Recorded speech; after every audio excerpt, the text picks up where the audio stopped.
Hey everybody, in this video we're going to be taking a quick look at Leda's Armor, which I currently have equipped here. This can be a pretty interesting item to consider when you're putting builds together, as it does come with a couple nice damage buffs. If we take a look at the item's description, you can see that it slightly strengthens attacks following a dodge roll or a backstep, as well as dash attacks.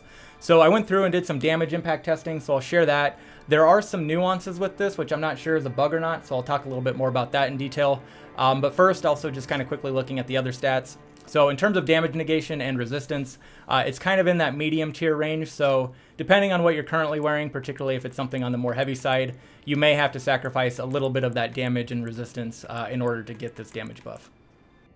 And then also just touching on where the actual item is if you want to get it or you don't have it yet. So if you are on your very first playthrough of Shadow of the Erdtree, unfortunately this is a very late game item. This is one of actually the last items that you get and is in the last area of the game. So spoiler alert, if you don't want to know any more of that, I'll give you a couple seconds here before we actually show the item's location. So that's your chance here. So this is after you defeat Leda and all of the allies. You go through that big fight in that arena there. You'll find her corpse here, and then you can loot this item off of her body behind me. Alright, so now taking a look at some actual damage impact numbers here with this item equipped. So overall, this is going to increase your damage output by 10% for all 3 attack types. However, as I mentioned, there are some nuances here, which I'm not sure if it's intended or not, but as an example here, if we take off the armor and do a regular rolling attack, backstep regular attack, and then a sprinting attack, so those were 807, 807, 975. And then if we put the armor back on,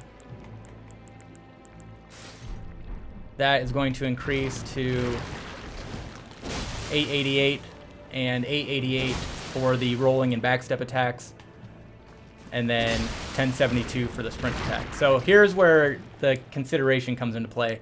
It doesn't look like this works for backstep and regular, or backstep and rolling attacks on your heavy.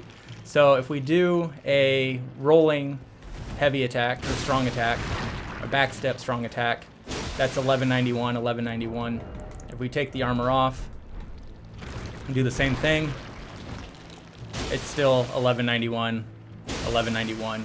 However, it does work for the sprinting strong attack. So if we do a sprinting strong attack, that's 1136, and then we put the armor back on,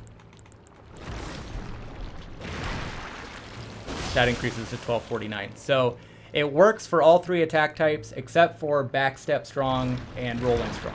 So I'm guessing it's a bug, but just sort of something to keep in mind. If you have this equipped, you're not going to see a benefit by doing those attacks.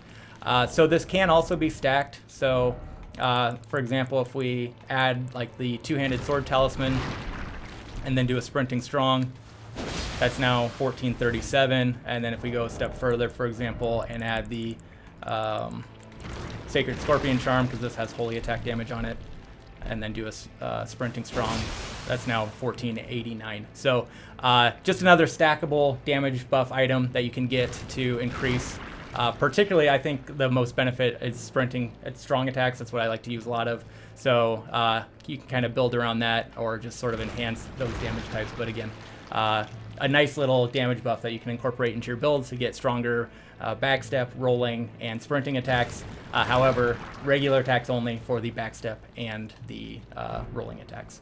So I'll kind of leave it there. Hopefully this was helpful. Thanks for watching, and we will catch you in the next one. Bye.